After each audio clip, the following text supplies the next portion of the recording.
Before you begin, remove the base enclosure and disconnect the battery.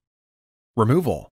Caution: the edges of the solid-state drive shield are sharp. Take care not to cut yourself when removing the shield. Carefully release the solid-state drive shield from the clips that secure it to the motherboard and remove.